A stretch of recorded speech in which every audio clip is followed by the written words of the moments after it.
Hello everybody, hope you've had a great week. We've had a busy week on the farm here, and here's your weekly roundup, otherwise known as Wardy's Waffle. Got a fair lot going on at the moment. We've got 2 ditching updates for you in this clip.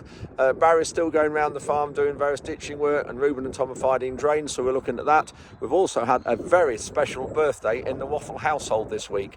We've been spraying the cover crops. We've had a bit of a look round at some of our winter wheat. That's the later plantings, actually in one of the earlier plantings as well, so we'll take a look into those fields, and also the last lifted sugar beet, which was on the heavy land early December, where we dragged it with the RX. We'll take a look at that field, which is really surprising what good condition that's in.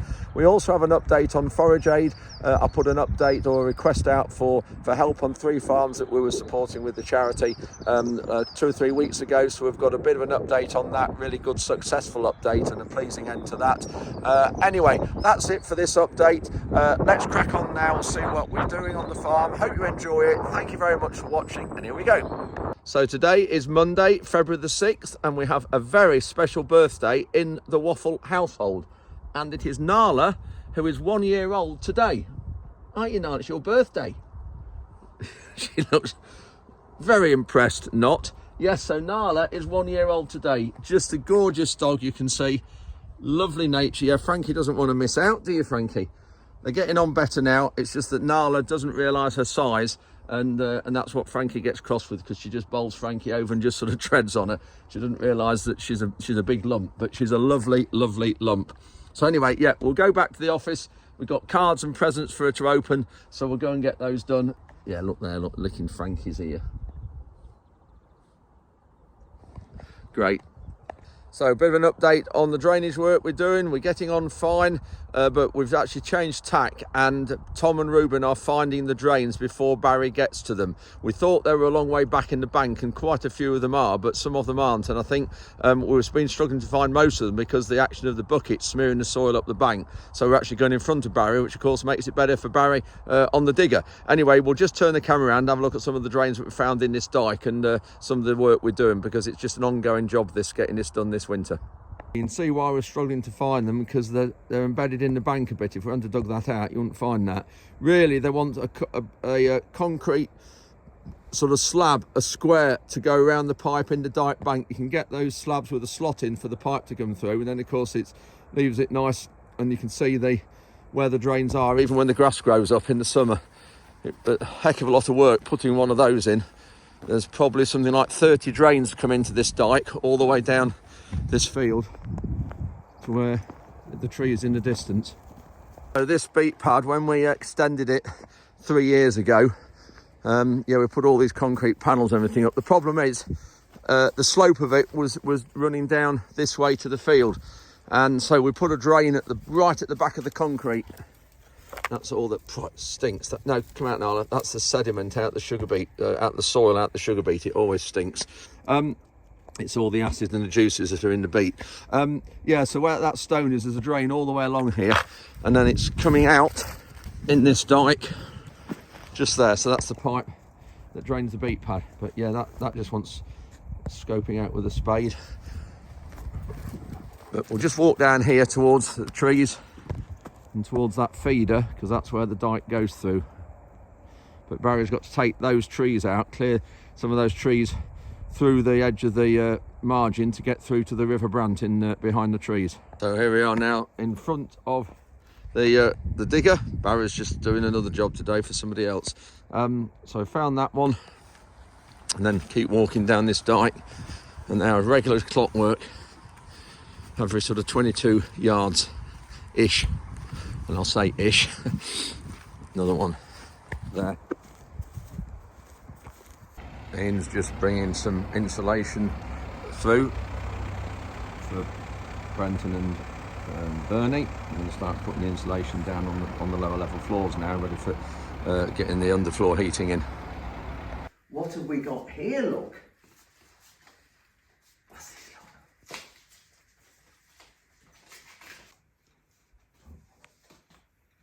And then we've got this, look. Happy birthday, Nala. 1 today. Is it yours as well, Frankie? Let's have a look. Try this one, shall we? We'll try this.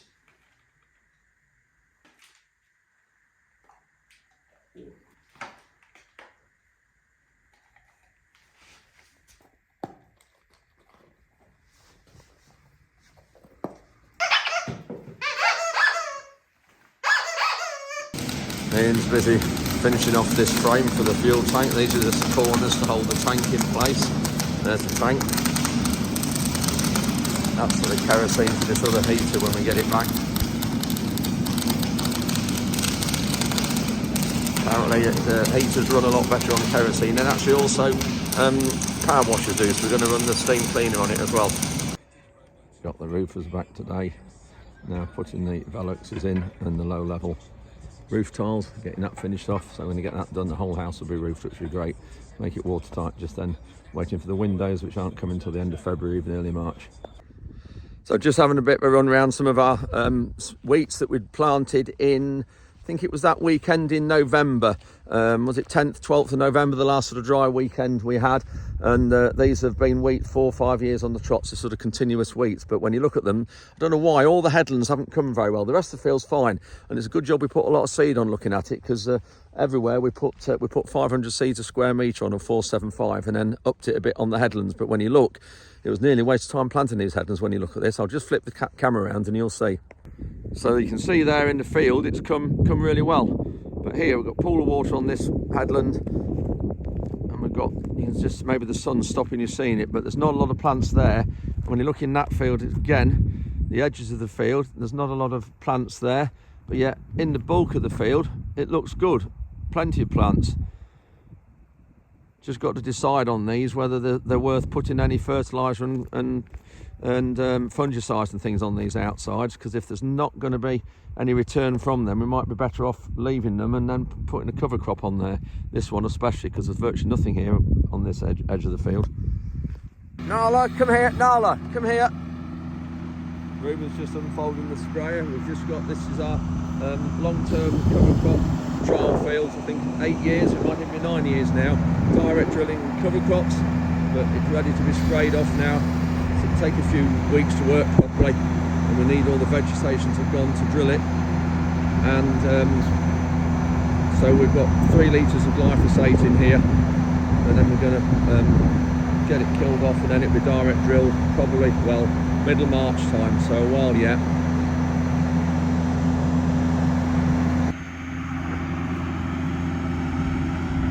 That's it, all the nozzles are working. Get a great view here of the forward and back angled nozzles.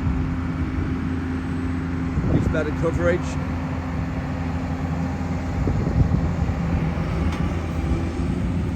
We've got some Phacelia vetch still growing in here, which needs controlling, and we've got some radish as well, and rye. The green you can see is the rye. The yellow that's gone off already, you can see the yellow in it, that's barley. That's self-set barley that came out the combine last year, so this sort of thing, and the frost's done that actually. Really lovely day for spraying, about 2 or 3 miles per hour wind, medium-sized droplets.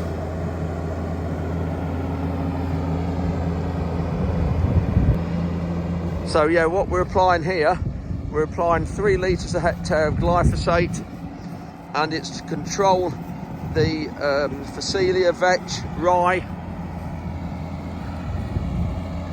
Nala, come here. Good girl, come on, good girl.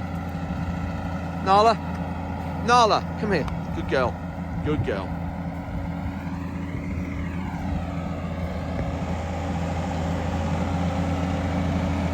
So yeah, we're controlling this cover crop so that we can direct drill it this next month or so. This is coming oats in this field.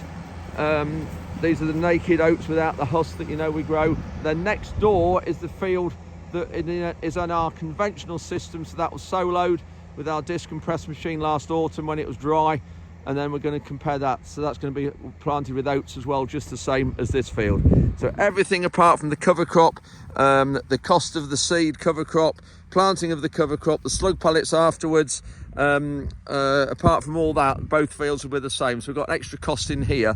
This is always my point about cover crops and the amount of extra yield you have to get back from these, because you might say, well, it does the soil good, but how do you quantify in financial terms how much good the soil, how much good it does the soil?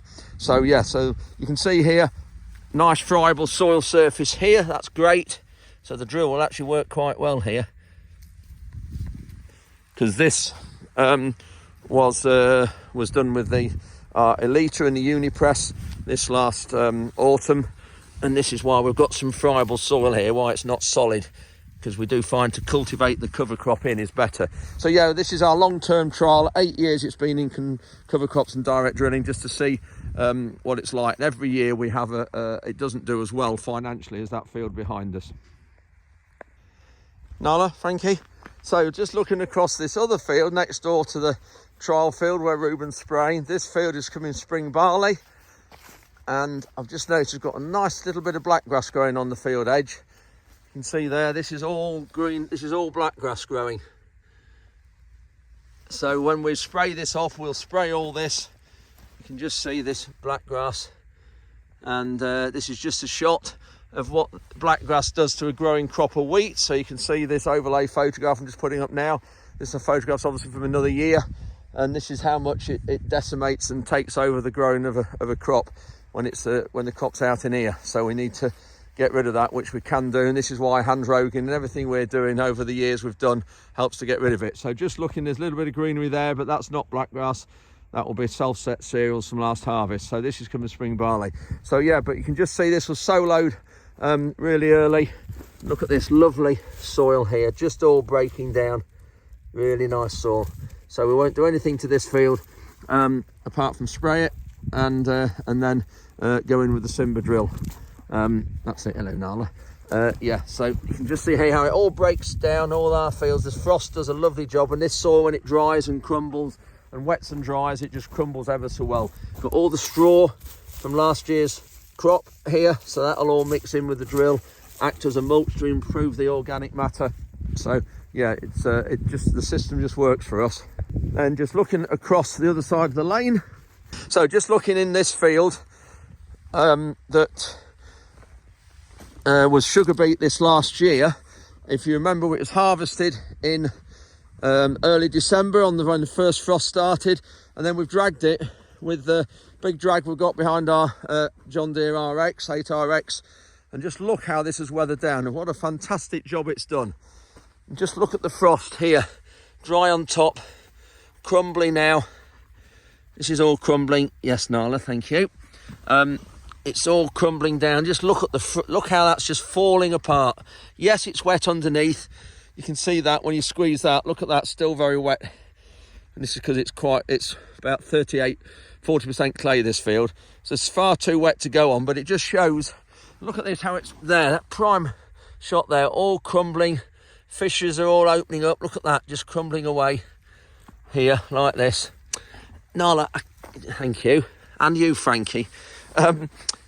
And it was really rough with the drag on the frost, but it's because ground was hard and the frost was in it that it was quite rough.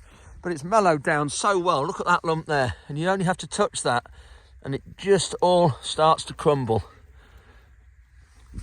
This is why we don't plough this land, which I'll just turn the camera around in a second just to explain why we don't plough. Yeah, so just on about ploughing, I know some of you say, why didn't we plough this field instead of putting the drag across it?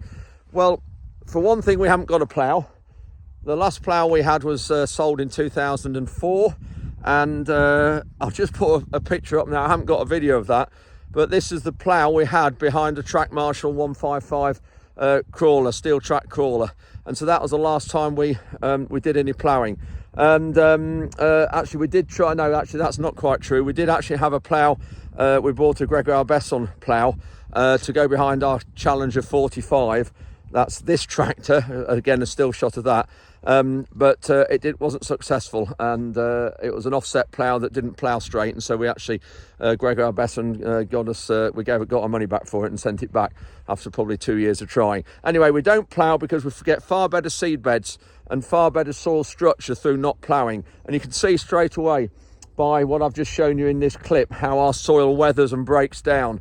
And if we'd have ploughed this when it was after we harvested the sugar beet, it'd have been all hills and holes, very, very rough. We'd have had to have one or two passes with machinery to level it out before we ever started to think about creating a seed bed to put the next crop in.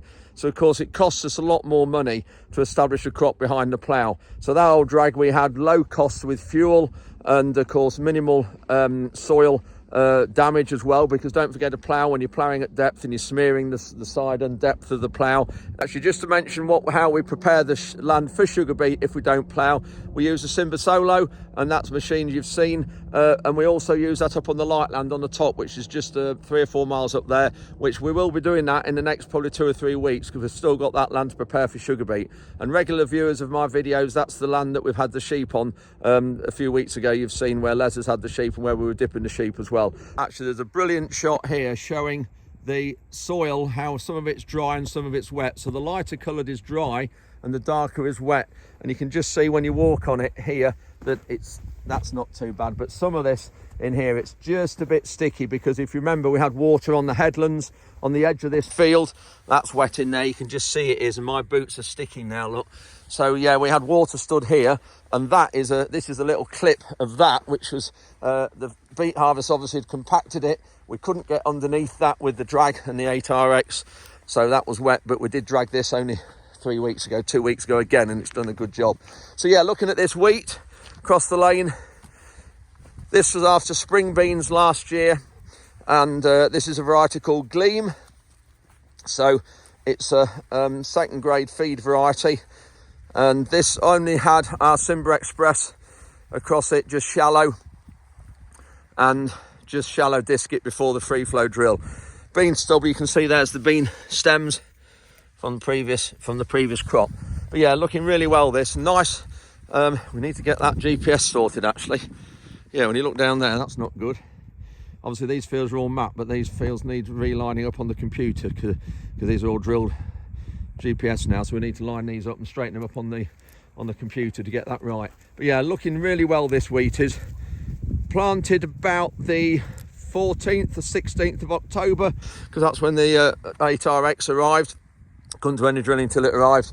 Seed rate here round about 375, 400 seeds a square metre. But yeah, looking really, really good in the sunshine. Plenty of plants, and nice to see as well, no black grass growing. Yeah, I've just mentioned black grass. I'm not going to dwell on it too much. I'll do that in another few weeks' time. But those of you, again, who've seen these before, we started to really hit this black grass hard about 9 years ago, something like that, 10 years ago. And the only way we did it was to grow a lot of spring barley on the bad black grass fields and stop growing winter wheat. Don't grow winter wheat where you've got bad black grass situations. Never grow winter wheat or plant it before the 25th of October. And some of you might say you can't do that on your land because it's too heavy. Well, if that's the case, set your stall out to do it. And if you can't do it, just switch it into spring cropping, because there's no doubt drilling black grass land early with wheat is a really big factor of why people still have a lot of black grass. So we have now had 9 years of combining these fields without any black grass going through the combine. Frankie's only got little legs, but they still seem to get him into a lot of trouble. Come on, Frankie. Just looking at this farm track, you can see now where Frankie's crossing over it there, the rut from the lorries. And these farm roads last summer were really good, and it just shows the damage that sugar beet does, because down there is our beet pad from where we stored the sugar beet off that field you've just seen that we've dragged. And just look at the lane here, how it's tracked, as we call it. You can see there, through there, made some ruts, which these lanes have been here years, 30, 40, 50 years, solid underneath, solid base, but it still hasn't done them any favours. So we need to get these planings on that we've got. I just wanted to update you on the situation with Forage Aid. If you remember, a few weeks ago I put a call out for requesting help for donations of silage and straw and hay, and also haulage to deliver it. We had 3 farms that met our criteria, one in Anglesey in northwest Wales that had suffered from bird flu and so had other issues because of the restriction of animal movements.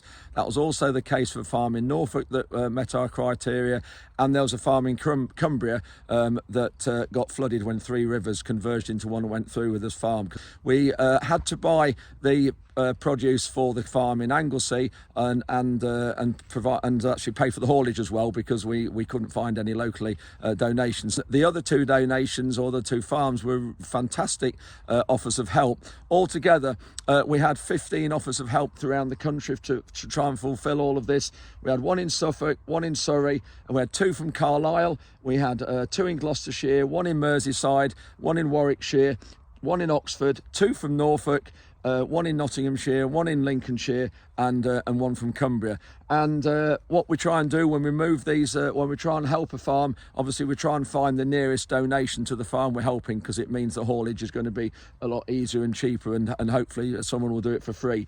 The farm in Cumbria, thank you to Ollie Harrison for providing the straw. Thank you also to James Graves in Carlisle for providing the hay, and also Charlotte Ashby for providing the small bales of hay, which was fantastic, and Charlotte delivered it as well, so thank you, Charlotte, for that. Also Paul Winder from Ravenstonedale, who's done a lot of haulage for us in the past, he delivered the hay and the straw from Ollie Harrison, so thank you, Paul, for that, for all that one. That's got that farm done. And the Norfolk one was also avian flu and the livestock restrictions because of avian flu, and so thank you to Jeremy Green for providing the hay for that, and also the haulage to take it there. So fantastic help from the farming community, and this is what's great.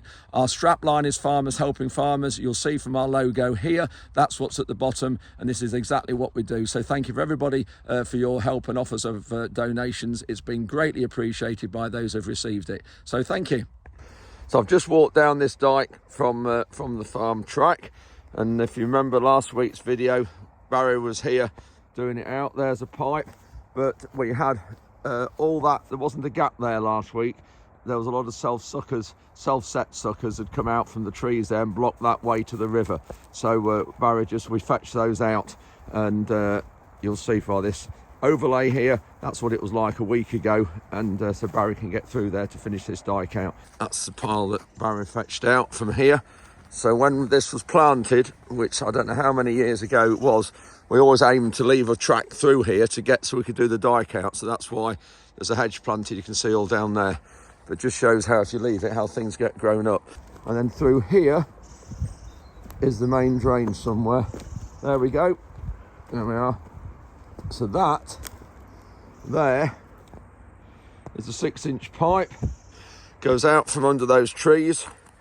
That is the plan of this field, and this is the dike we've just walked along. This is the one I showed you last week. So that drain there is that one there, and you can see why it's an important pipe, because there's all these drains go into it, all these laterals this way go into it, and then it comes out into that dike there. But the only problem is with it planting trees over the top of it, we're actually going to have to put some rods up it just to make sure the tree roots haven't gone in it. But yeah, that's got this done really well through here. And then here is the River Brant at the end, and you can see there the water now all going into the river. So that's it for another weekly waffle. Hope you've enjoyed this update. Got a great sunset in the background, and the house is looking good with the roof, so I'm really pleased with how that's turning. But yeah, look at that for a sunset, just fantastic. So thanks very much for watching this update. I might be back in midweek with an update, so keep tuned on that one. Just press the bell sound so you're alerted when I post any videos, because we've got a lot going on at the minute, so I might post one midweek. Anyway, until the next one, thanks very much for watching. Have a great week, and we'll see you next time.